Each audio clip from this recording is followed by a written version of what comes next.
The silence hit Alma Sutton like a wall of stone the moment she stepped through the doors of the Redemption Creek Community Church. Every head turned. Every conversation died. 43 men and women, ranchers and shopkeepers, school teachers and mill workers, all of them frozen in their Sunday best, staring at her as though she had walked through the wrong door in the wrong town on the wrong continent entirely. The benches were packed shoulder to shoulder, the way they always were for Reverend Calloway's monthly community gathering, the one gathering in the entire territory of New Mexico, where neighbors were supposed to set aside their differences and share a meal and a prayer beneath the same pitched roof. Nobody moved. Alma stood in the doorway with the August heat pressing at her back and the cool shade of the church pressing at her face, and she understood in that instant what it meant to be truly, completely unwanted. Her dark traveling dress was pressed clean, her boots were polished. Her black hair was pinned neatly beneath a modest hat she had purchased just 3 weeks ago at the dry goods store. She had done everything right. She had arrived at the right time, dressed in the right way, carrying the right expression of quiet dignity on her face. And not a single soul in that church moved toward her. Some looked away with deliberate speed, as though eye contact itself might be contaminating.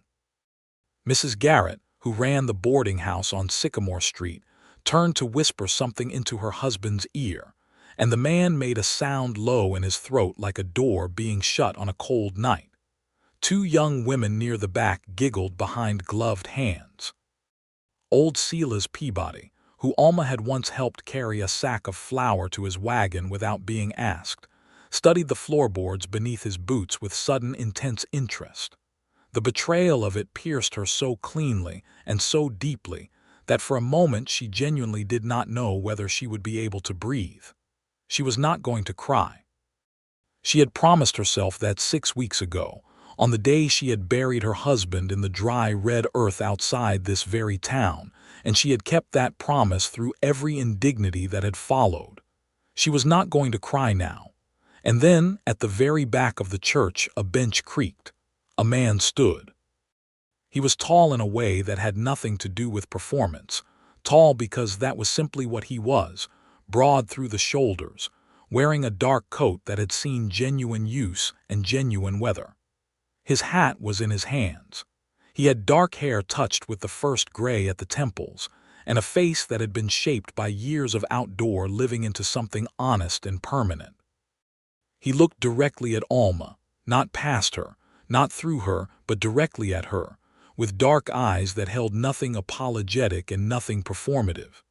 He stepped out from his bench and walked the length of the church aisle, and every pair of eyes followed him, and the silence deepened into something almost sacred.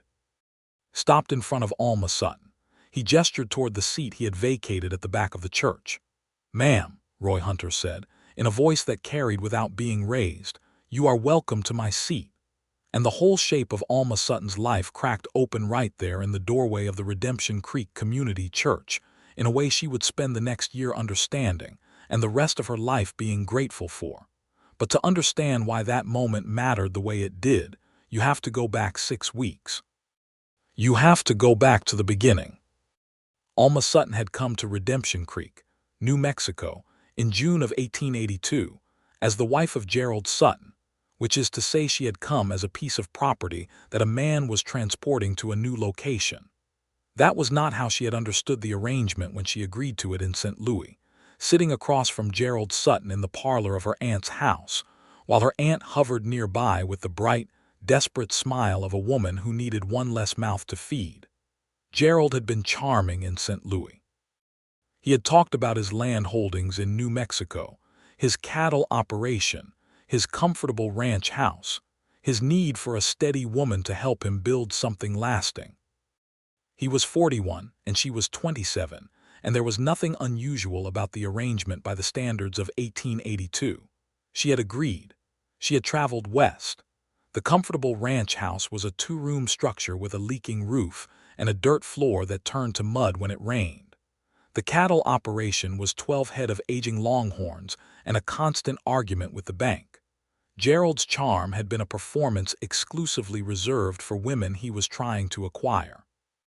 Once acquired, he had no further use for it.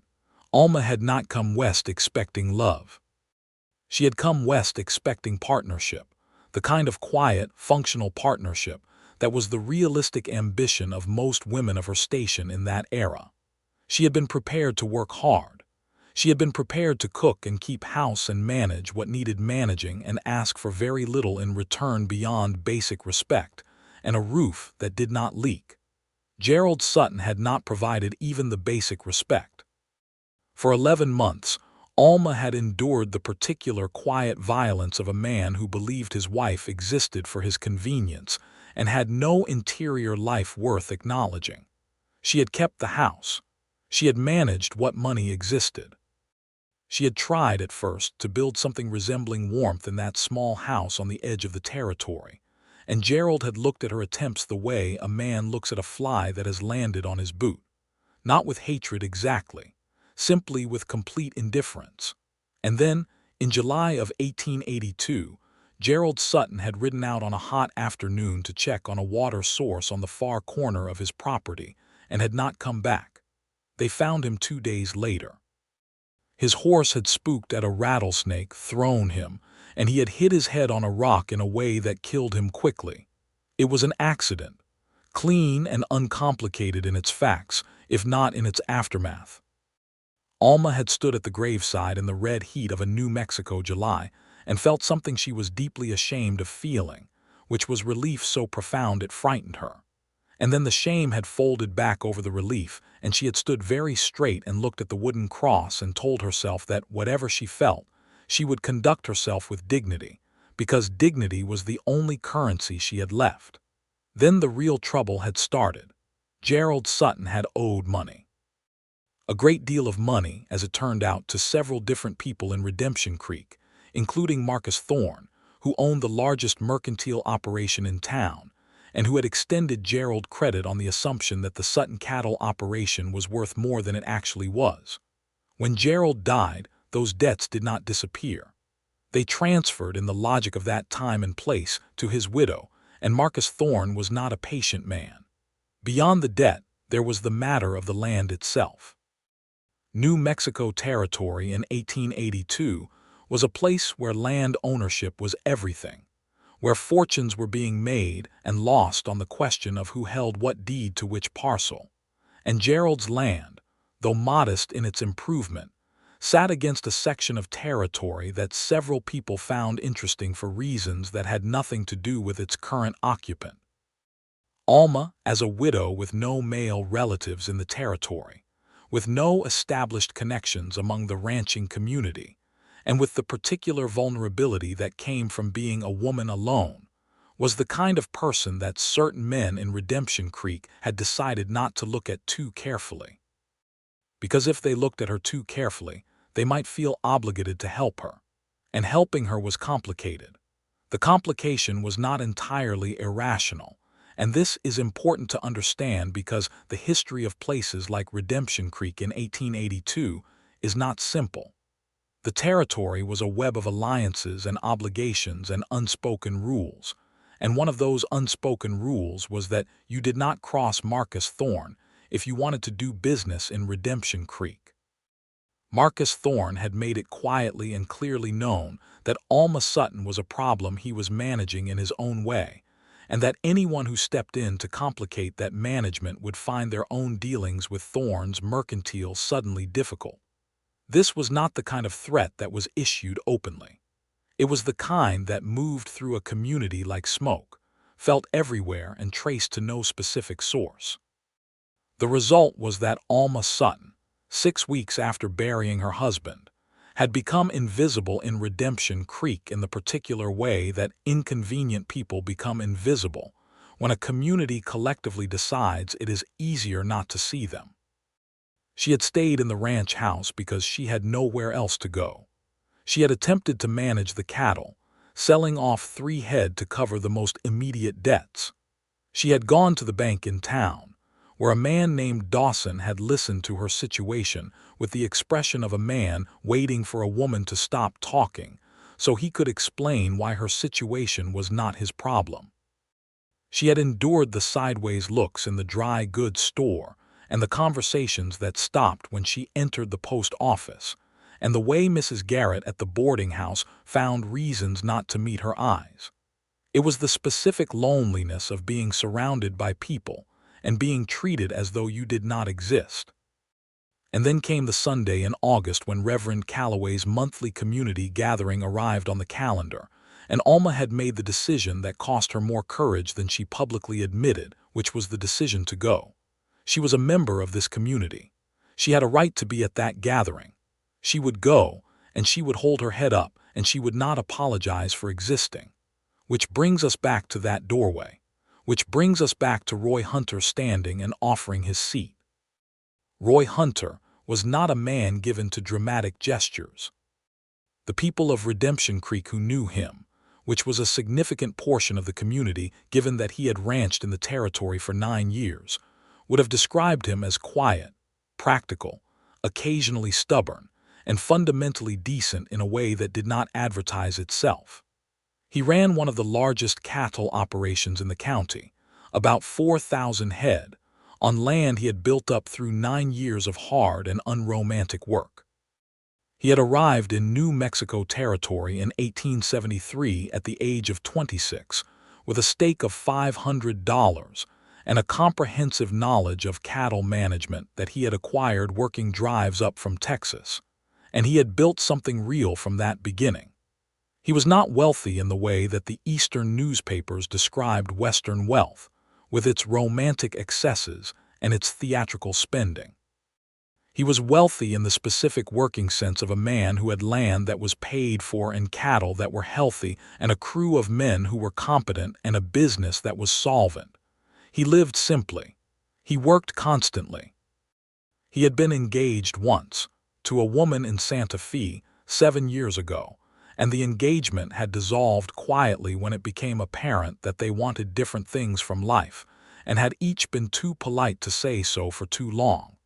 He had not been seriously interested in a woman since.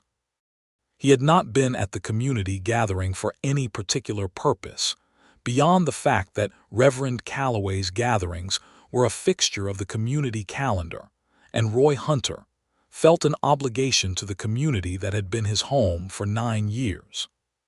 He was sitting in the back because he had arrived late, because one of his hands had needed him that morning for a matter with the livestock, and he sat where he sat because it was the nearest available seat. He had watched Alma Sutton walk through that door. He had known who she was, in the way you know things about people in small communities, which is to say he knew her name and her situation and the outlines of her story without knowing her personally at all. He had registered the silence that fell over the room when she entered, and he had recognized it for exactly what it was, and something in him had made a decision before his mind had fully caught up with it. He did not think of it as a heroic act. He thought of it as the only thing a decent man could do when a woman stood in a doorway and was refused the basic human acknowledgement of being welcome somewhere she had every right to be. The act of standing and walking toward her and offering his seat was not strategy. It was not calculation. It was the reflexive response of a man whose mother had raised him to understand that certain things were simply not acceptable, and that watching a woman be publicly humiliated through collective inaction was one of those things. What he did not anticipate, standing there in the aisle of the Redemption Creek Community Church with his hat in his hands, and Alma Sutton looking at him with those dark eyes that held the contained storm of 6 weeks of unspoken suffering, was that offering a woman a seat could be the first chapter of the most important story of his life. Alma looked at him for a long moment. She was taking his measure. He understood that. She had been in a situation where she had trusted a man's presentation of himself and arrived at a disastrous outcome, and she was not a woman who would make that mistake carelessly again. He held her gaze and did not perform anything. He was simply there, offering a seat. She walked down the aisle and sat in the seat he had vacated. Roy Hunter leaned against the back wall of the church for the remainder of the gathering, and nobody said a word about it, but the entire room felt the shift, the way you feel a change in the weather before it fully arrives. After the gathering, After Reverend Calloway had led them through prayers and the community business had been discussed, and the potluck food had been laid out on the long tables outside, Alma Sutton was standing alone near the edge of the gathering, holding a plate with a small portion of food. She was eating with the careful composure of someone who is very hungry but will not show it, when Roy Hunter appeared at her side. He held 2 cups of coffee, and he offered her one with a simplicity that she found, after weeks of complicated negotiations with everyone she encountered, genuinely startling. "Mrs. Sutton," he said. "Mr. Hunter," she replied, because she knew who he was too. "I hope you'll forgive me for saying so directly," he said, "but I think you have been having a hard time in this town." She looked at him with those measuring eyes. "Yes," she said, because there was no point in pretending otherwise, and something about his directness invited the same. "That is not right," he said, not dramatically, simply as a statement of fact. "No," she agreed, "it is not." They stood in silence for a moment, drinking their coffee, and somehow the silence was not uncomfortable in the way that silences with most people had become uncomfortable for Alma. It was the silence of 2 people who did not feel the need to perform anything for each other. "I have some cattle business in town on Thursday," Roy said. "If you have business in town, I would be glad to escort you. It seems to me a woman doing her business in town ought to have someone with her who is not going to disappear when it gets inconvenient." Alma felt something complicated and fierce rise up inside her, which was simultaneously gratitude and the fierce pride of a woman who had managed her own affairs for 6 weeks, and who was not about to accept charity dressed up as consideration.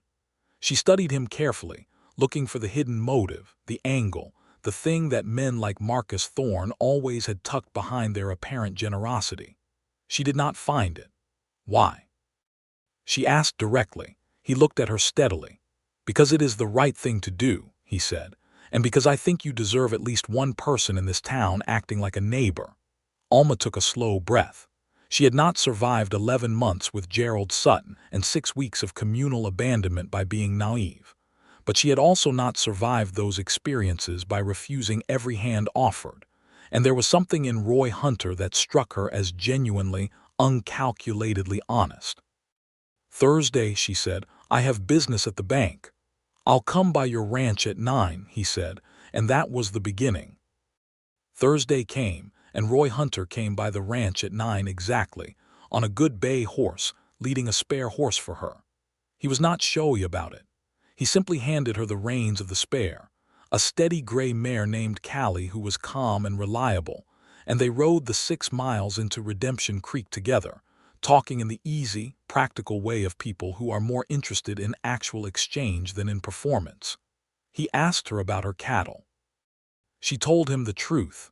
12 head, originally, now 9, aging animals, not particularly strong producers, representing a situation that was survivable only if she could turn it around quickly.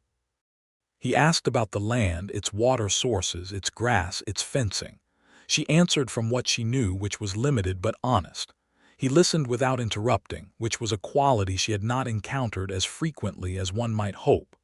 At the bank, Roy Hunter did something that cost him something real, which was that he stood in the lobby and waited for her while she sat across from Dawson and presented her case.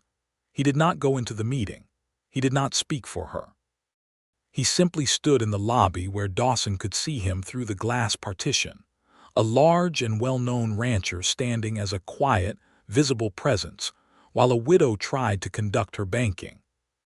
The difference in how Dawson treated her was immediate and undeniable, and Alma registered it with a clear eye, understanding both that it was wrong that his treatment should depend on who was standing in the lobby, and that being practical about that wrongness in the moment was not weakness. She secured a repayment arrangement on the most pressing of Gerald's debts. Dawson was not generous, but he was no longer dismissive. It was something. On the ride back, she told Roy Hunter what she was trying to do, which was build the ranch into something viable. She told him this not because she needed his approval, but because he had asked and seemed genuinely interested in the answer. 12 head is a difficult starting point, he said. I know, she said, but the land is good. There is water on the northwest section, a reliable spring that does not dry up even in August. The grass is decent. The problem is the stock, not the land. He nodded slowly, thinking. There will be a cattle auction in Santa Rosa next month, he said. Some good working stock. If you were in a position to buy even 6 or 8 young animals, you could build from that foundation. She looked at him. Do you think I do not know that? She asked, not unkindly but clearly. He met her eyes. No, he said. I think you know it exactly. I was thinking out loud. The corner of her mouth moved slightly. It was not quite a smile, but it was adjacent to one. I appreciate the thinking, she said. He came by again the following week. Not with a formal reason, but with a fence post that had come loose on the boundary between their properties, which was adjacent, he explained, pointing out the fencing situation on the northwest section near the spring. He had 2 men with him and the materials to make the repair, and he did it efficiently and then stayed for coffee, which Alma made in her small, carefully managed kitchen while they sat at the table and talked. He asked about her life before New Mexico. She told him about St. Louis, her father's dry goods business, which had failed after his death, her years keeping house for her aunt. She did not romanticize it. He listened without the particular form of pity she had learned to dread, which was the kind that made the listener feel better about themselves while making the subject feel smaller. She asked about his life. He told her about the drives up from Texas, about the years of building the ranch, about his father who had been a rancher in the hill country and had taught him everything about cattle and very little about patience, which he had been obliged to teach himself. He spoke about the land with a genuine affection that she found she respected, because it was the affection of someone who understood something deeply and cared for it truly rather than merely owning it. She found herself looking forward to his visits in a way that she examined carefully every time she noticed it, because she was not going to be a fool. She had been trusting once in a way that had cost her significantly, and she was not going to trust again on the basis of surface impression alone. But Roy Hunter kept showing himself to be exactly what he appeared to be, which was an honest man with a genuine character, and every time she looked for the hidden angle she did not find one. The situation with Marcus Thorne did not improve. Thorne had a legal claim on Gerald's debt that was genuine, and the amount was substantial, $1,700, which in 1882 was a serious sum, and he was not interested in the kind of extended payment arrangement that Dawson at the bank had reluctantly agreed to. Thorne wanted either the money or the land, and of the two he would have preferred the land, because he had his own plans for the northwest section and that reliable spring. He made this clear to Alma in a conversation in his mercantile in September, a conversation that was conducted with perfect surface politeness, and a hidden menace so obvious it practically announced itself. He was a broad man, Thorne, well dressed by the standards of the territory, with hands that were too clean for the work he claimed to have built his business on and eyes that assessed everything in terms of its monetary value. I am prepared to be generous, he told Alma, in the tone of a man who has never in his life been generous and does not understand why the word is considered a virtue. I will take the land in satisfaction of the debt. You will be free and clear, no further obligation. And where do you suggest I live? Alma asked. He shrugged, the shrug of a man for whom that was genuinely not his problem. There are opportunities for women in town. Mrs. Garrett is always looking for help at the boarding house. Alma looked at him for a long, steady moment. I will make the arrangements for payment, she said. You will have your money. His eyes did something that was not quite a smile. Of course, he said. I look forward to it.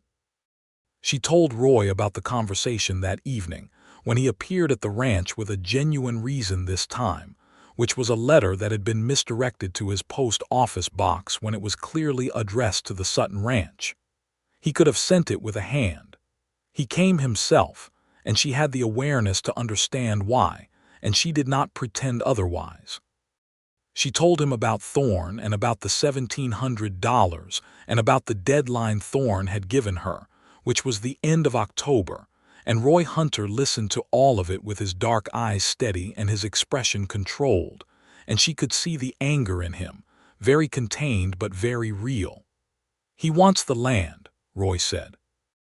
"Yes," Alma said. "The spring specifically, I think. He has been buying up land on the western section.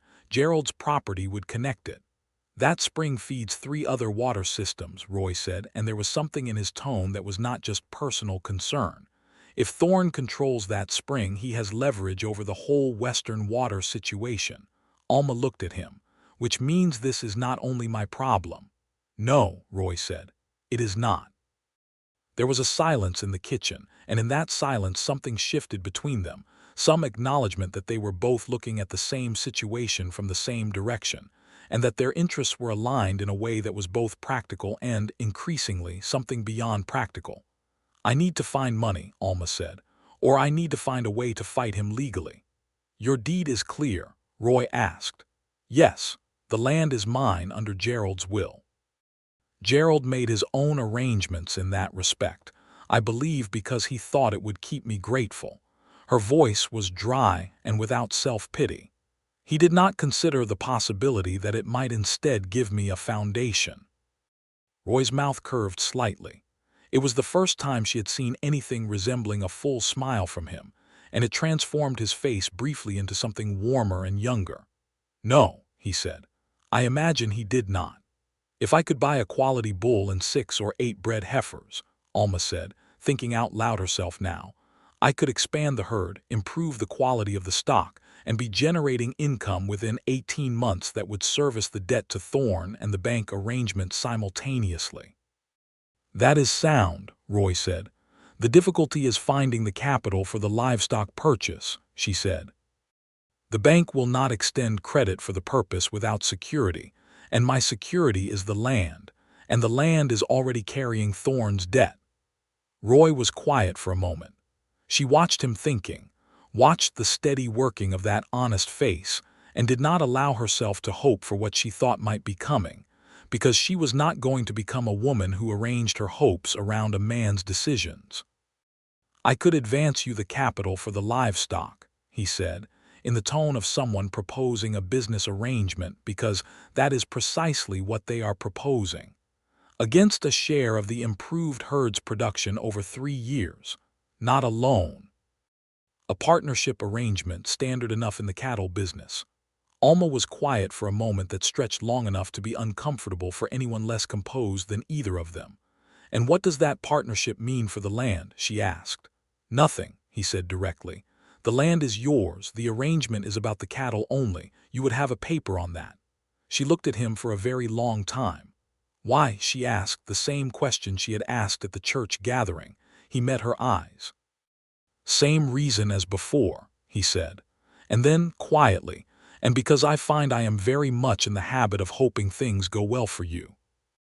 The honesty of that landed somewhere in Alma's chest in a way she had not expected. She was not a romantic woman, or she had not been for a very long time, because being romantic required a particular species of hope that her 11 months with Gerald Sutton had systematically dismantled. But sitting in her small kitchen in September of 1882, watching Roy Hunter look at her with that steady, uncomplicated honesty, she felt something she recognized with a combination of joy and terror as the first genuine growth of feeling she had experienced in years. "I will think about the arrangement," she said, with composure that cost her something. "Of course," he said, and picked up his hat to go. "Mr. Hunter," she said before he reached the door. He turned. "Thank you," she said, "for the habit." He held her gaze for a moment, and that near smile appeared again, and then he put his hat on and went out into the evening. She spent 3 days thinking about the arrangement. She looked at it from every angle she could find because she was methodical about anything that involved her survival, and this involved her survival. She asked herself whether the arrangement was fair, and it was. She asked herself whether there was any interpretation of it that could be used against her interests, and she could not construct one. She asked herself whether she was considering accepting because she found Roy Hunter increasingly compelling as a human being, and whether that made her judgment unreliable. She concluded that her judgment remained sound, that the arrangement was genuinely what it appeared to be, and that the fact that she found him compelling was separate from the business case, which stood on its own merits. On the fourth day, she rode to his ranch to tell him she accepted. The Hunter Ranch was something to see. Alma had passed it on the road without stopping in the weeks since arriving in the territory, registering it as the established, well-run operation that it clearly was, but arriving at it as a guest was a different experience. It was not ostentatious. It was a working ranch that had been built by someone who understood what a working ranch required, with good solid structures, a bunkhouse for the hands, a barn that was large and well-maintained, corrals that were solid and properly fenced, and a ranch house that was modest in scale but genuinely comfortable, built with thought and care by someone who intended to live in it for a long time. Roy was in the corral when she arrived, working with a young horse that had been giving him trouble. He saw her, said something to the hand standing nearby, and came to meet her. He was dusty from the work, and there was something authentic about seeing him this way, in his working state, that she found she preferred to any formal presentation. She told him she accepted the arrangement. They drew up the papers the next day, in the presence of a notary in Redemption Creek, everything clear and documented and legitimate. The partnership arrangement gave Alma the capital she needed for the livestock auction in Santa Rosa, and it gave Roy Hunter a documented stake in the improved Sutton cattle operation. Marcus Thorne heard about the arrangement almost immediately, because information moved like water in Redemption Creek, finding every available channel. He came to see Alma the following week, and the surface politeness was thinner this time, the hidden menace closer to the surface. "You have made an interesting choice," he told her. "I have made a practical one," she said. "Hunter's partnership does not change the debt you owe me," Thorne said. "No," she agreed. "But the expanded cattle operation will service that debt on a reasonable schedule. I'm prepared to put that in writing." His eyes did their assessing calculation. "And if the operation fails, then we address the situation at that time," Alma said. "But it is not going to fail." He left without conceding anything, but without the threat becoming overt either. He was still waiting for a better angle, she understood. Men like Thorne did not abandon their designs simply because the first approach was blocked. They waited and they watched and they looked for weaknesses. She did not intend to present any weaknesses. The Santa Rosa auction was in October, and Roy Hunter drove her there in his wagon, a 2-day journey each way, and they stayed at a respectable hotel in Santa Rosa, in separate rooms. And on the first evening they sat in the hotel's dining room and ate a proper meal and talked for 3 hours about anything and everything, cattle and land and the territory, and the strange business of building a life in a place that was still being figured out. And Alma laughed genuinely for the first time in months.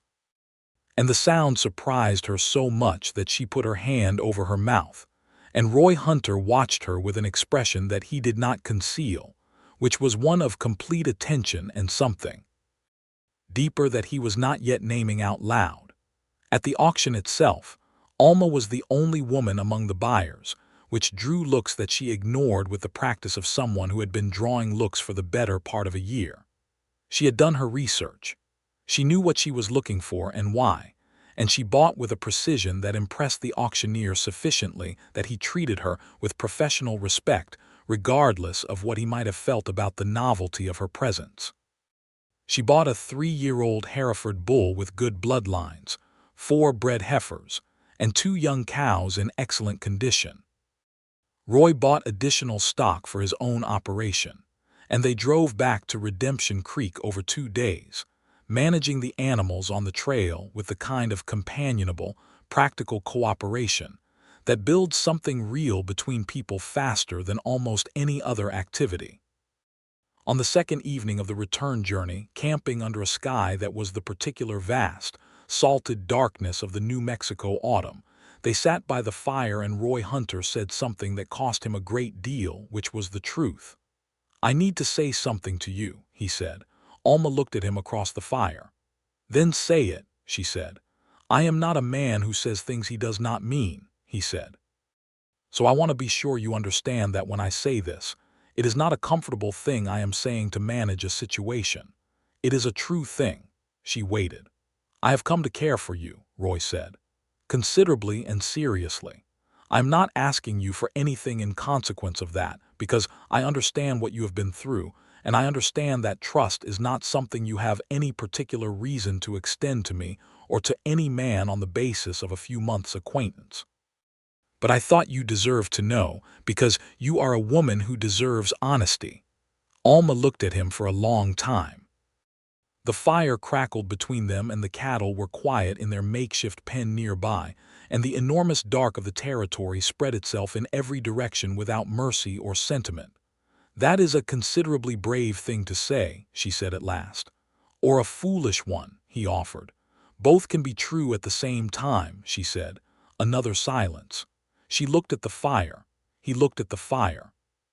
She was gathering something. He could see that. Gathering the courage for something that was genuinely difficult for her, and he did not rush her. "I have come to care for you as well," she said, in the specific, careful tone of someone who is not accustomed to admitting vulnerabilities, and is doing so anyway because they have decided it is worth it.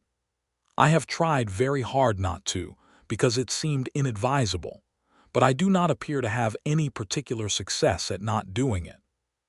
He looked at her then, and she looked at him, and across the fire in the vast dark of the New Mexico night, something was acknowledged between them that could not be unacknowledged. "Then I am glad," he said simply. "So am I," she said, terrified but glad. He smiled, the full, genuine smile, and she felt the warmth of it from across the fire. They did not rush anything after that. Roy Hunter was not a man who rushed, and Alma Sutton was not a woman who could be rushed, and the particular careful pace of what developed between them over the following weeks had the quality of something being built properly rather than something being assembled quickly from available materials. He came to the ranch regularly, with genuine reasons, and without apology for the fact that the genuine reasons were also welcome excuses. They worked together on the cattle situation, tracking the progress of the new animals, documenting the arrangement's operation. He helped her with fence repairs that she could not manage alone without help, and she made dinner afterward, and they sat together in the kitchen and ate and talked. He brought her things she needed without making it charity, always with an accounting that kept the exchange between equals, always with the particular respect for her self-sufficiency that she found she needed from him in order to accept any help at all. The community of Redemption Creek watched all of this with considerable interest. The effect of Roy Hunter's visible and continued association with Alma Sutton was not immediate, but it was real. He was a man of established position and genuine respect in the community, and his consistent alignment with her forced a renegotiation of how the community treated the situation.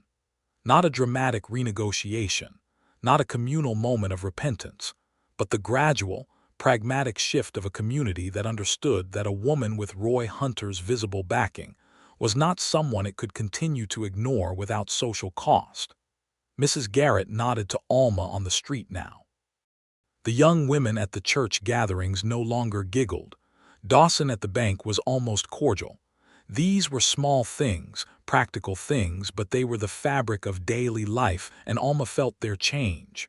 Thorne was watching. He was patient, Thorne, and he was smart in the way that self-interested men are often smart, which is to say he was excellent at identifying leverage.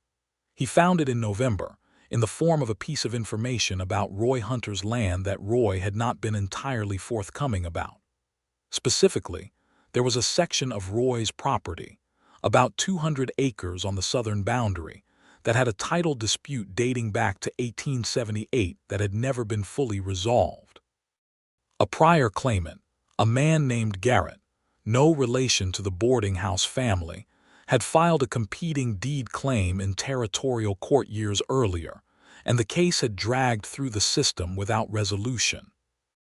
Roy had managed this quietly, as it was the kind of ongoing legal complication that was not uncommon in territory land ownership, and that he had expected to resolve eventually without drama. Thorne acquired the rights to Garrett's competing claim in November of 1882, which suddenly transformed a dormant legal complication into an active threat to Roy's southern section. And Thorne made sure Roy understood this in a meeting that was again entirely cordial on the surface, and a declaration of war beneath it. Roy came to Alma with this information directly, because he had promised her honesty, and he was not going to violate that promise even when the honesty was embarrassing. He told her about the title dispute, about how long it had been dormant, about what Thorne acquiring the competing claim meant. He watched her face as he told her, and he saw the flash of something there, the hurt of information withheld, and he did not try to minimize it. "Why did you not tell me before?" she asked. "Because it seemed like a settled matter," he said. "And because, if I am honest with myself, I did not want you to think the partnership arrangement was complicated by legal uncertainty about my property." "Was it?" she asked directly. "No," he said. "The partnership concerns your land and your cattle, not mine, but I understand why you would want to know." She was quiet for a moment, and he could see her working through it, the way she worked through everything, with that methodical, careful honesty that he had come to deeply respect. "I believe you," she said, "and I believe you should have told me. Both of those things are true." "Yes," he said. "All right," she said. "Now what do we do about Thorne?" What they did about Thorne was get a lawyer. The nearest attorney with genuine territorial court experience was in Santa Fe, a man named Harlan Morse, who had worked territory land cases for 20 years and who, when Roy and Alma made the trip to consult him, proved to be exactly as competent as his reputation suggested. Morse reviewed the Garrett claim and Roy's original deed documentation and found what Thorne's people had either missed or counted on hiding, which was that the original Garrett filing in 1878 had been procedurally defective, filed against the wrong recorded parcel designation, and the defect had never been corrected before the statute of limitations on correction expired. The claim, in Morse's assessment, was legally worthless. The trip to Santa Fe was 4 days, and Roy and Alma traveled it together, and the time they spent in Santa Fe, waiting for Morse to complete his review, was a kind of pocket of ordinary life that neither of them had expected. They walked the plaza in the evenings. They ate in restaurant dining rooms. They visited the shops with the kind of purposeless leisure that neither of them was practiced at, but both of them discovered they enjoyed in each other's company. On the second evening, walking back to the hotel along a street lit by lamps in the early winter dark, Roy Hunter stopped walking and looked at Alma, and she stopped walking because he had stopped, and she looked up at him. "I would like to court you properly," he said, "if you are willing." Alma felt the particular quality of that moment, the way it hung in the evening air between them, weighted with everything they had both been through and everything they had built in the past months, and the question of what came next. "I think we have rather been doing that already," she said. "Yes," he agreed, "but I would like to do it with that understanding between us. Named." She looked at him steadily. The lamps threw warm light, and the night was cold, and the street was quiet around them. She had been terrified of exactly this, and also, she discovered as she stood in it, not terrified at all. She was exactly herself, and he was exactly himself, and there was nothing here requiring performance from either of them. "All right," she said. "Named." He smiled, and she smiled back, and they walked on, and it was not dramatic in the way that romantic stories often make these things dramatic, and she found that she preferred the reality, which was two people walking together in mutual acknowledgement in the early winter dark. Morse filed the legal response to the Garrett claim in territorial court in December, and by January the claim had been dismissed. Thorne lost that angle. He tried one more approach, in February of 1883, which was to petition the territorial authorities on the basis that Alma Sutton's land management was insufficient, and the property should be subject to forced sale for debt satisfaction. This was a legal mechanism that existed and was occasionally used, though not frequently, and Thorne had clearly done his research. Alma and Roy, also with Morse's guidance, filed a full accounting of the cattle operation's progress, the documented partnership arrangement, the bank debt repayment schedule that was being met, and the general evidence of sound and active management of the property. The petition was denied. Thorne came to Roy Hunter in person after that, and the conversation was private, but Roy described it to Alma in full, which was what she needed from him and what he provided without being asked. Thorne had essentially offered Roy a deal.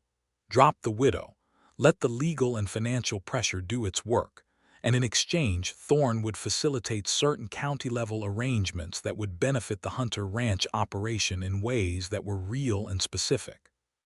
Roy had declined with a plainness that apparently startled Thorne, who was not accustomed to people declining things that were in their material interest.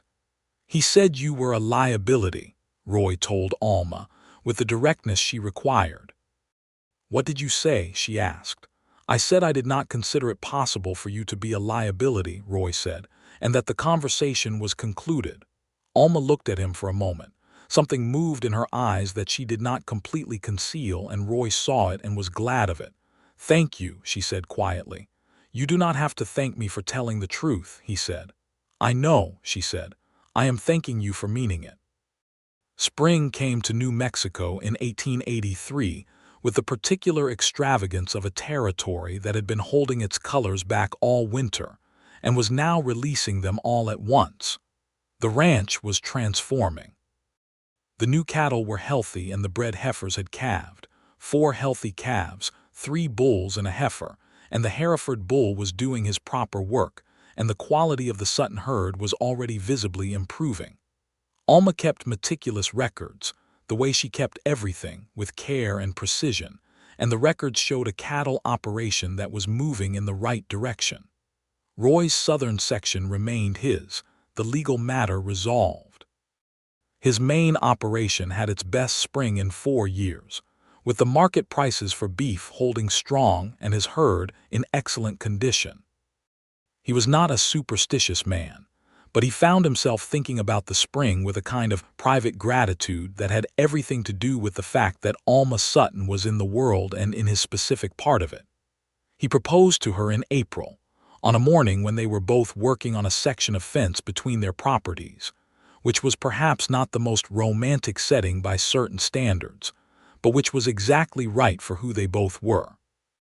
He stopped work and she looked at him, and he said, plainly and without theater, that he would like to marry her if she would have him, that he was not asking for the land or the cattle or anything to do with the practical situation, but for her specifically, and that he had never been more certain of anything in a life that was generally characterized by reasonable certainty. Alma set down the wire strainer she was holding. "I need to ask you something," she said.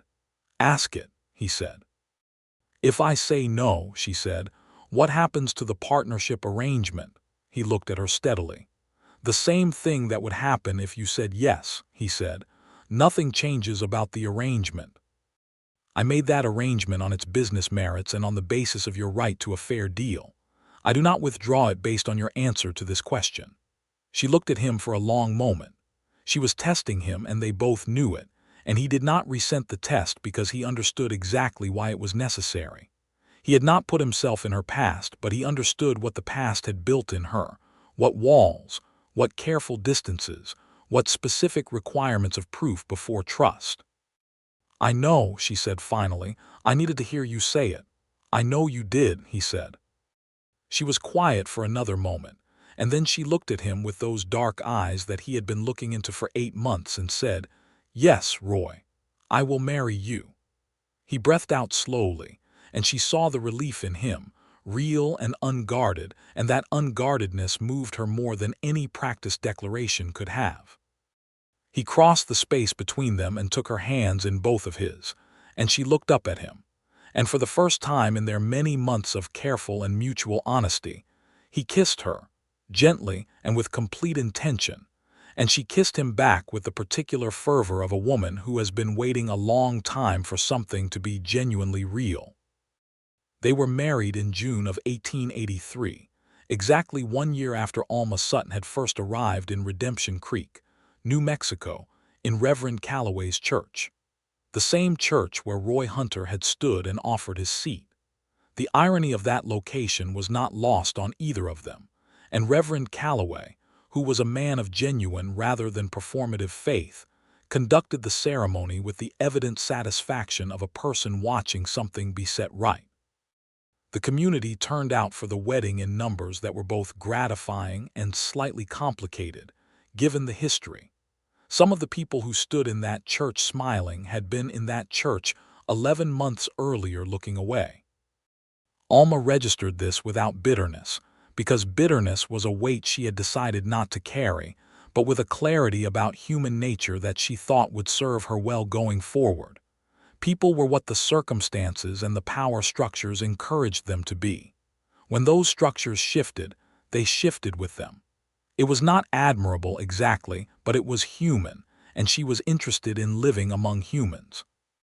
Mrs. Garrett, who was one of the more sincere smilers at the wedding, had actually become something approaching a genuine acquaintance in the weeks since the social landscape had shifted.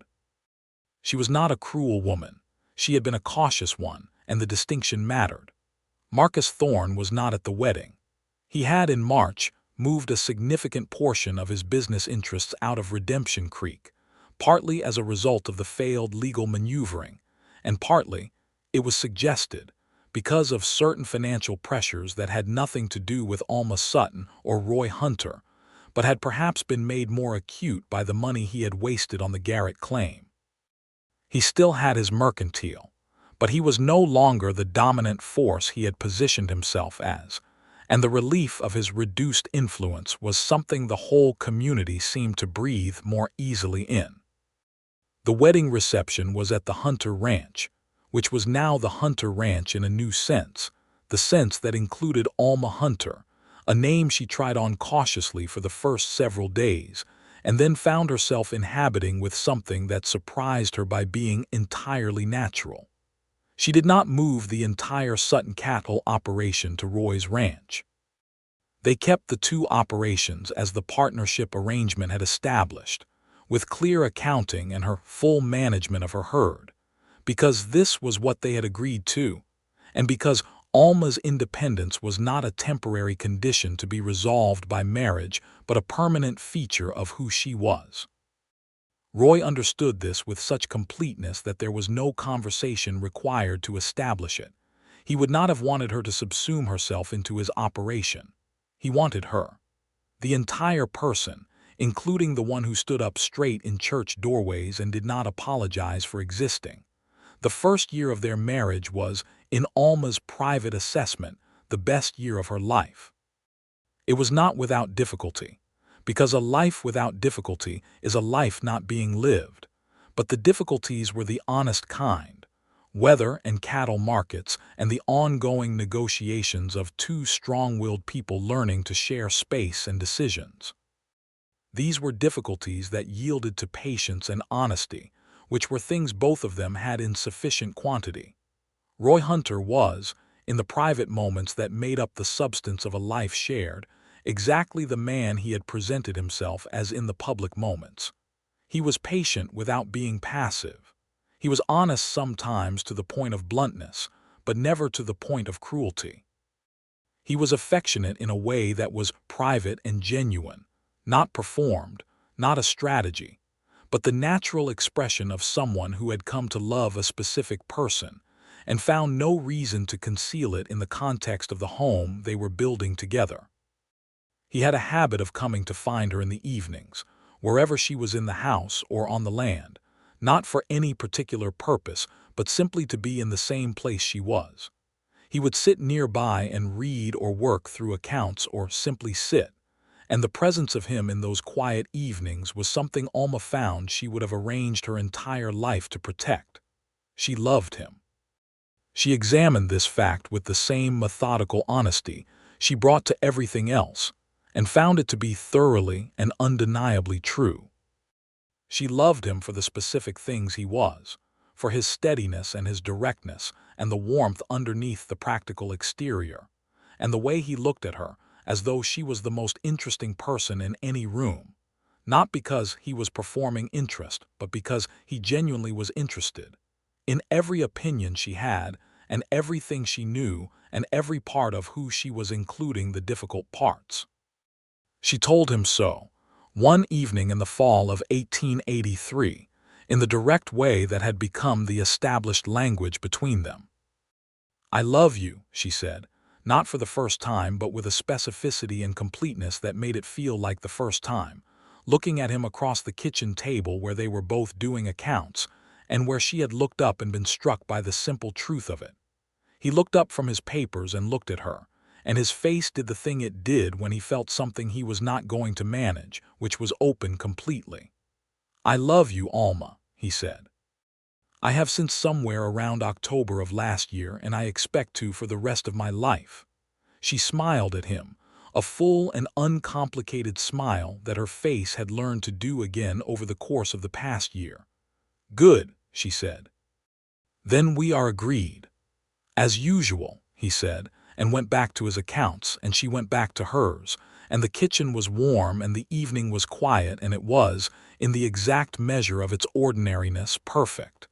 In the spring of 1884, Alma told Roy that she was expecting their child.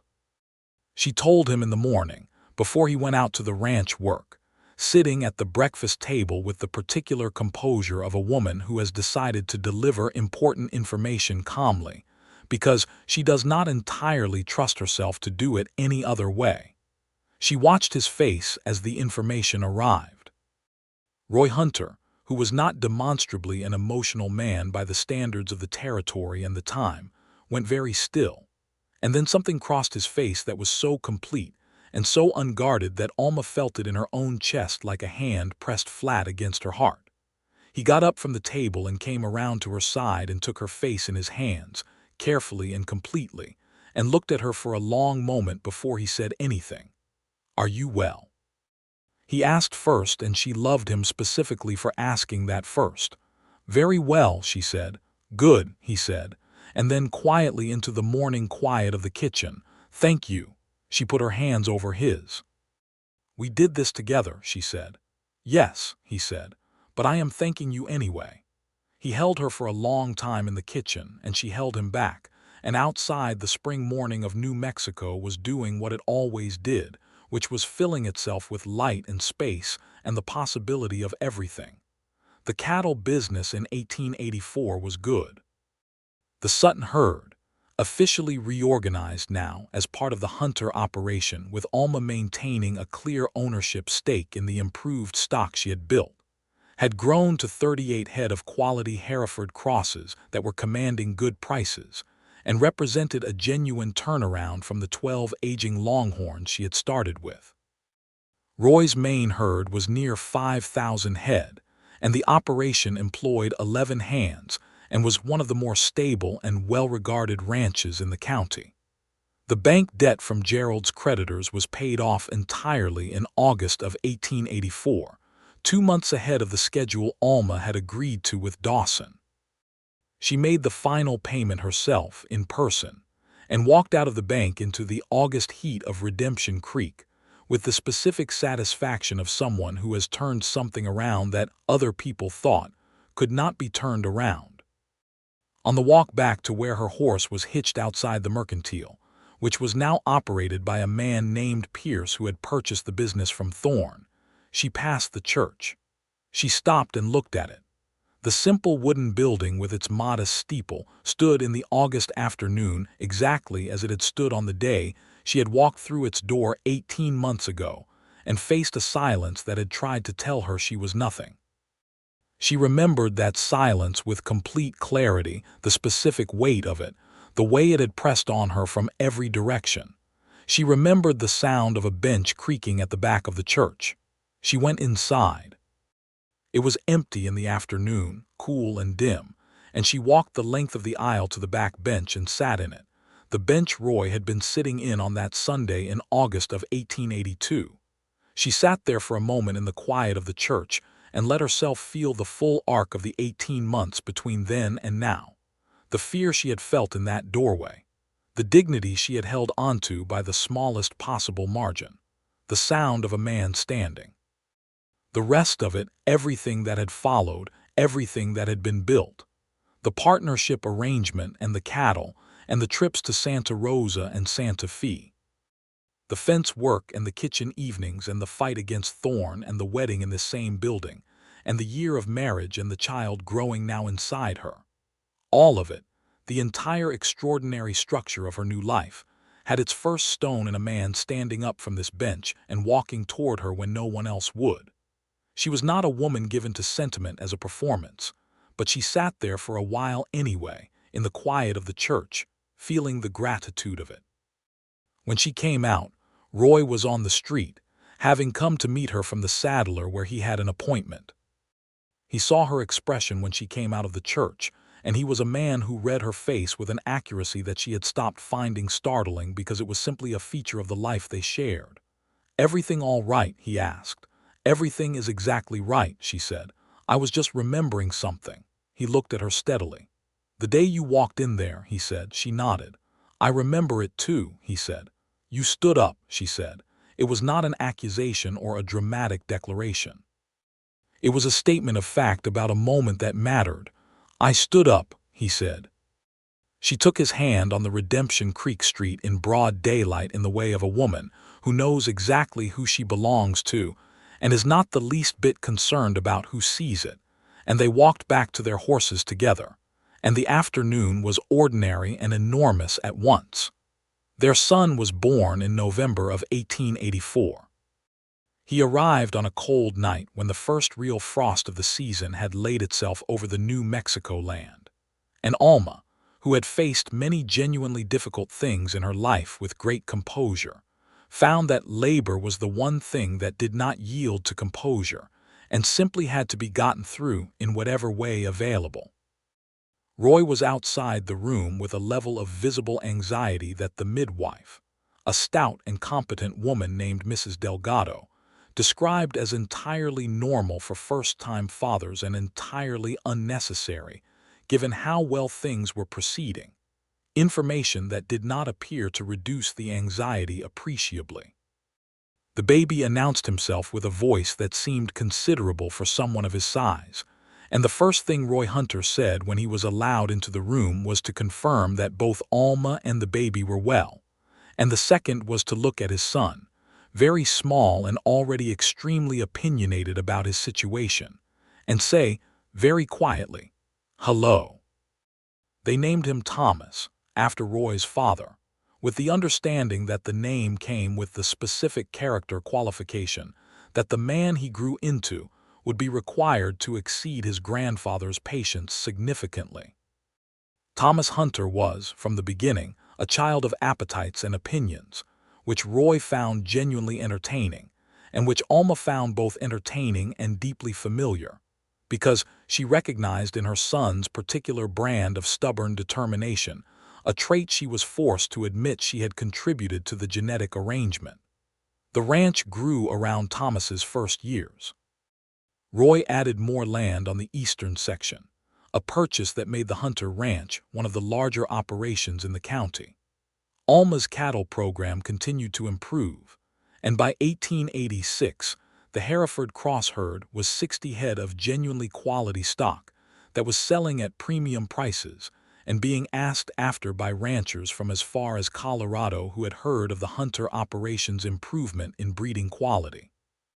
She had a working knowledge of cattle breeding that she had built entirely on her own, from books and from observation, and from the kind of careful documentation that yields understanding over time, and Roy listened to her analysis of the breeding program with the same respect with which she listened to his analysis of the land management, which was the respect of someone who trusts another person's expertise because they have watched them earn it. Reverend Calloway performed the baptism of their second child in the spring of 1887, a daughter they named Clara, who arrived with the blonde hair that had apparently been waiting in Roy Hunter's family line for several generations for the opportunity to appear. Clara was quieter than Thomas from the beginning, with a watchful quality that Alma recognized as her own, and a capacity for decisive action when she determined something needed doing that was, Roy observed, also familiar. Their children grew up knowing themselves to be loved, which is perhaps the most essential thing that can be said of a child's beginning. They grew up on the land, with the specific knowledge of the natural world that comes from children who are allowed to be part of it from early ages. They grew up watching their parents work, which is also knowledge of a kind, the knowledge that things of value require effort and care and consistent attention. And they grew up watching their parents treat each other with the particular mix of respect and affection, and honest communication that shapes a child's deepest understanding of what love looks like in practice. Thomas grew into a serious boy with Roy's steadiness and Alma's sharp intelligence.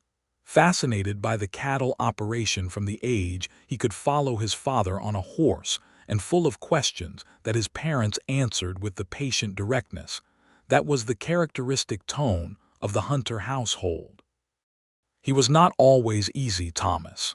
He had opinions and he stated them, and he occasionally had to be reminded that other people's opinions had equal validity to his own, which was a lesson that took until about his 12th year to fully penetrate, and then penetrated completely and permanently. Clara grew into a child who was simultaneously quieter and more formidable than her brother, with a quality that the community of Redemption Creek as she grew noticed with respect, which was that she made up her mind about things in a measured and thorough way, and then was simply not shiftable. The schoolteacher at the Redemption Creek School, a young woman from Tennessee, told Alma in Clara's 3rd year that her daughter was the most self-possessed 7-year-old she had encountered in 14 years of teaching, and asked, with genuine curiosity, what they had done to produce this quality. Alma thought about the question with the honesty she applied to everything. "We have tried to tell her the truth," she said, "and we have tried to let her be who she is rather than what is convenient." The teacher considered this. "That is simpler than I expected," she said. "The simple things are usually the ones that matter," Alma said. By 1889, Redemption Creek had grown from the small territorial town Alma had arrived into something approaching a proper town, with a new school building and a second church, and a newspaper that covered 3 counties and a rail spur that connected it to the main line, and brought the kind of regular commerce that changed the daily texture of life in visible ways. The Hunter Ranch was a well-established part of the county's economy, employing 22 people by that point, contributing to local commerce, and maintaining the reputation for honest dealing that Roy Hunter had built over 16 years in the territory. Alma was 34 in 1889, and Roy was 42, and they had been married 6 years, and the specific quality of those 6 years was something that Alma thought about sometimes with the reflective honesty she brought to all important things. She had not come west expecting love. She had said that once to Roy, on an evening in the early years when they were being honest about their histories, and he had listened and she had elaborated. She had come with realistic expectations and practical goals and the willingness to work. She had not expected to find in the hard red landscape of New Mexico territory a person who would look at her and see the entire person she was, not the convenient version, not the useful version, but the entire complicated human thing, and find that person not only acceptable but genuinely, permanently interesting. Roy Hunter had offered her a seat in a church when no one else would. And then he had offered her everything else, in the slow and patient and honest way that was the only way he knew how to do anything.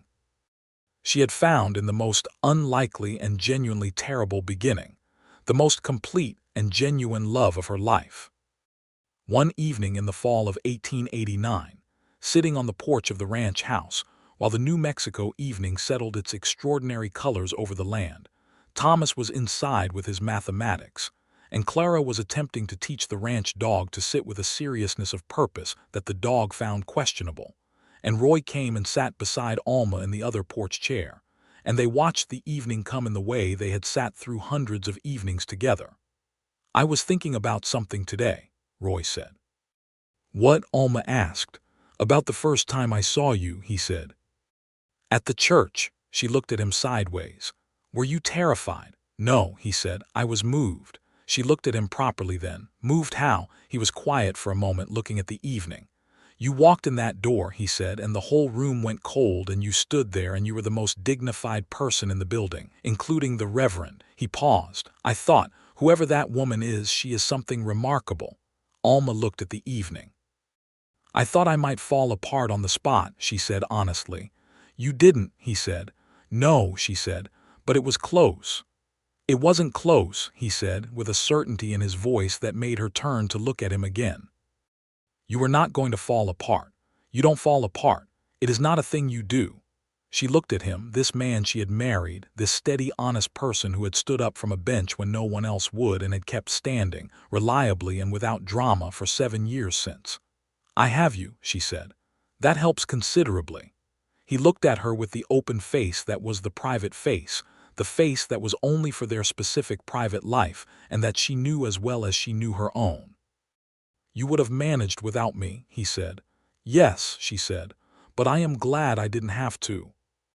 He reached over and took her hand, and she let him, and they sat together on the porch of the house they had built together in the life they had built together, while the New Mexico evening spread its impossible colors across the sky, and Thomas argued with his mathematics inside, and Clara continued her patient instruction of the uncooperative dog, and the land stretched away in every direction, enormous and present and theirs. The years that followed were the years of the life, the substance of it, the actual daily ongoing existence that is not made of dramatic moments, but of accumulated ordinary ones that turn out, when you look back, to be the most extraordinary thing there is. Roy Hunter continued to work the land with the devotion and patience he had always brought to it. Alma continued the cattle breeding program, which became genuinely well regarded in the territory, and took up the additional work of keeping accounts for 2 of the smaller ranches nearby, whose owners were not strong at figures, a practical use of her abilities that gave her engagement beyond the home and ranch, and that Roy encouraged with the complete support of someone who would never dream of suggesting that a person with her capabilities should limit their application of those capabilities. Thomas grew tall like his father and acquired his mother's gift for careful analysis and his father's gift for patient work, and at 15 was already helping manage sections of the ranch operation with a competence that made Roy quietly proud, and that he expressed by giving his son more responsibility, which was the correct and honest expression of pride for a man like Roy Hunter. Clara, at 12, had decided that she intended to be a teacher, an ambition she stated with such clear authority that no one in the family felt any particular impulse to question it. She had a gift for explanation, for finding the way to make something clear to someone who did not understand it, that the schoolteacher continued to remark upon, and that Alma recognized as a specialized form of the communication directness that was, perhaps, the family's most identifiable characteristic. The third child arrived in 1891, when Alma was 36, an event she had not entirely anticipated, but received with the philosophical equanimity of someone who has learned that life, generally, has its own ideas about scheduling. This was a daughter they named Ruth, after Alma's grandmother, who had been a woman of considerable backbone and had survived things that made Alma's own trials look modest. Ruth was from the beginning an entirely different proposition from either Thomas or Clara, louder and more immediate in her demands on the world, with a smile that she deployed with strategic effect, and a temperament that swung between fierce independence and the most complete and open affection Alma had encountered in any person of any age. Roy was particularly delighted by Ruth in a way that he was helpless to conceal, and the child understood this early and used it with what Alma described as cheerful ruthlessness, and Roy described as good sense. In the spring of 1892, when Thomas was 7 and Clara was 5 and Ruth was nearly 1, Roy Hunter built an addition on the ranch house that doubled its size, not because they needed more space for the family, though they did, but because Alma had mentioned once briefly that she would like a proper room for the accounts and correspondence she managed for the ranch and for the neighboring operations she helped. He did not announce that this was what the room was for. He showed her the addition when it was complete and let her understand that it was hers to use as she saw fit, and she looked at the room, bright and practical with a good desk and south-facing windows, and said nothing for a moment. Then she turned and looked at him with an expression that was not available for general display, the expression that was only for this life and this man. "Roy Hunter," she said. "Alma Hunter," he replied.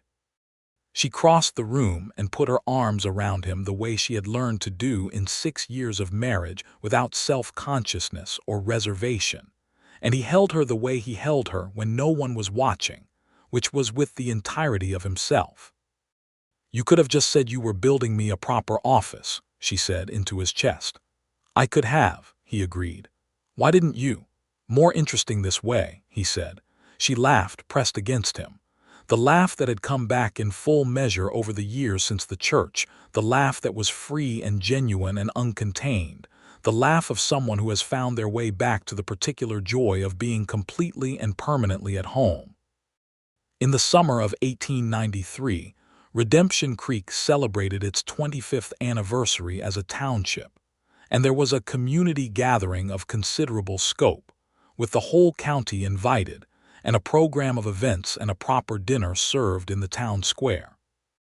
Roy and Alma attended, as they attended all community events now, with a standing in the town that was warm and mutual, the standing of people who had been part of the community long enough, and in enough ways to be genuinely woven into its fabric.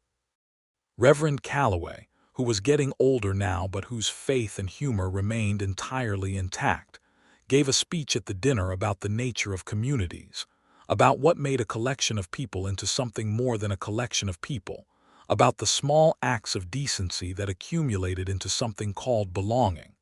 He did not mention Roy Hunter standing and offering a seat to Alma Sutton 11 years earlier. He did not need to. Several people in that crowd carried the memory of that moment, and several of them had carried a quality of shame about their own behavior on that day for years, a shame that was not spoken, but that had perhaps informed some of the ways they had subsequently tried to be better neighbors.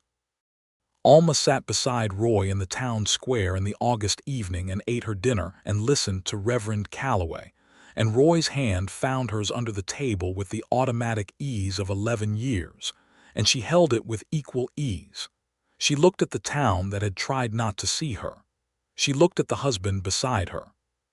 She felt the evening around them and the children somewhere in the crowd and the accumulated weight of the years that had brought her here, from a church doorway where she was nobody to this evening where she was, entirely and specifically and permanently herself.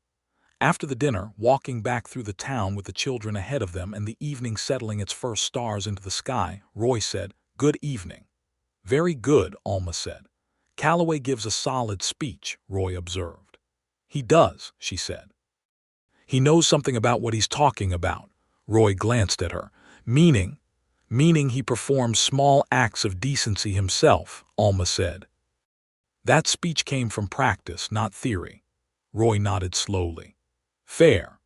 They walked in the comfortable silence that was one of the great gifts of a long and honest marriage, the silence that does not require filling because the presence itself is sufficient, and the children ran ahead, and the stars came out one by one, and the New Mexico night settled itself around them with its enormous, particular beauty.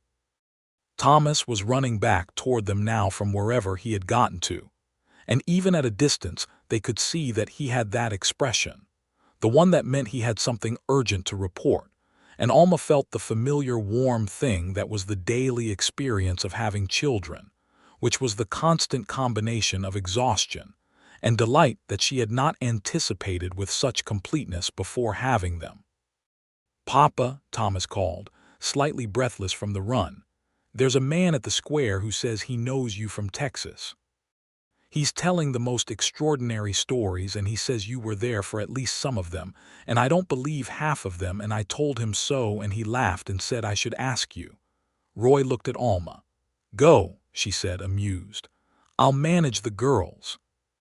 He went, and she gathered Clara and Ruth, who had come back to find her, and they walked home under the stars. 3 generations of a life that had been built from a single moment of simple decency. A man standing and offering what he had to someone who needed it. She tucked the girls into their beds in the big house, listened to Thomas coming home an hour later with his father, and heard their voices below in the kitchen as Roy made coffee, and Thomas reported the extraordinary Texas stories with the skeptical analysis that was so characteristic of him that it made her smile in the dark of the bedroom. Roy came upstairs and she heard him check on the children, one by one, the way he always did, and then he came into their room and sat on the edge of the bed and took off his boots, and she was lying there in the dark listening to the familiar sounds of the life they had built. "Were the stories true?" she asked. "Some of them," he said, in the dark. "Which ones?" "I'll let you wonder," he said, and the smile was audible in his voice. She laughed softly. He came to bed and they lay in the particular darkness of their room, the darkness that was completely familiar and completely theirs, and the house settled around them with the sounds of sleeping children and the night air of New Mexico coming through the window with the smell of the land that was home. "Roy," she said quietly. He answered, the sound of a man very close to sleep. "I am glad you stood up," she said. A silence, and then his arm found her in the dark and drew her close with the easy certainty of a man who has been doing this for 11 years and intends to do it for however many remain. "So am I," he said, "every single day." The stars outside the window were very bright, the way they are in high desert places, and the land stretched away in the dark, enormous and patient and indifferent to human matters in the way that large things are, but also somehow, in the very fact of its permanence, the perfect witness to the small and enormous fact that 2 people had found each other in it, had chosen each other deliberately, and kept choosing each other through everything that followed, and had made of that choosing something that was real and lasting and good. In the morning, life would resume its ordinary, extraordinary nature. There would be cattle to tend, and accounts to manage, and children to feed, and 100 practical necessities to meet. Thomas would have opinions about the ranch work, and Clara would be reading something she should probably be doing instead, and Ruth would deploy that smile on her father to tactical effect, and Roy would pretend not to notice the tactic while being entirely susceptible to it. And Alma would observe all of this from her proper office with its south-facing windows, with the warm and comprehensive love of someone who knows exactly what she has, and is not for one moment confused about it. The Reverend Calloway would hold his community gathering in September, as he always did, and the Hunters would attend, as they always did, and Alma Sutton Hunter would walk through the door of that church and nobody would fail to move toward her, because she was not nobody in that town and had not been for years, and more than that, she was not nobody to herself, and had learned to be very sure of that. Roy Hunter would be there as he always was, but now he would be there beside her, walking in together, and the bench where he had once sat alone would hold them both, and the church would be full of the community they were part of, and Reverend Calloway would say something true about the nature of grace and belonging, and outside the New Mexico light would do what it always did, which was pour itself over the land with complete and indiscriminate generosity. And it was good. It was completely, thoroughly, permanently good. This was how the story of Alma Sutton and Roy Hunter ended, which is to say it did not end, because such stories do not end but only deepen, becoming more themselves with each passing year, more layered and more true, the way that anything built with care and honesty tends to become, over time, the most solid thing there is. The seat had been offered. The seat had been accepted. And everything that was possible between 2 people who choose each other with their eyes fully open had followed from that single moment, that single act of a man standing when no one else would, in a church in New Mexico Territory in the summer of 1882, and changing by that standing the entire course of 2 lives, which is all it ever takes sometimes. Someone willing to stand.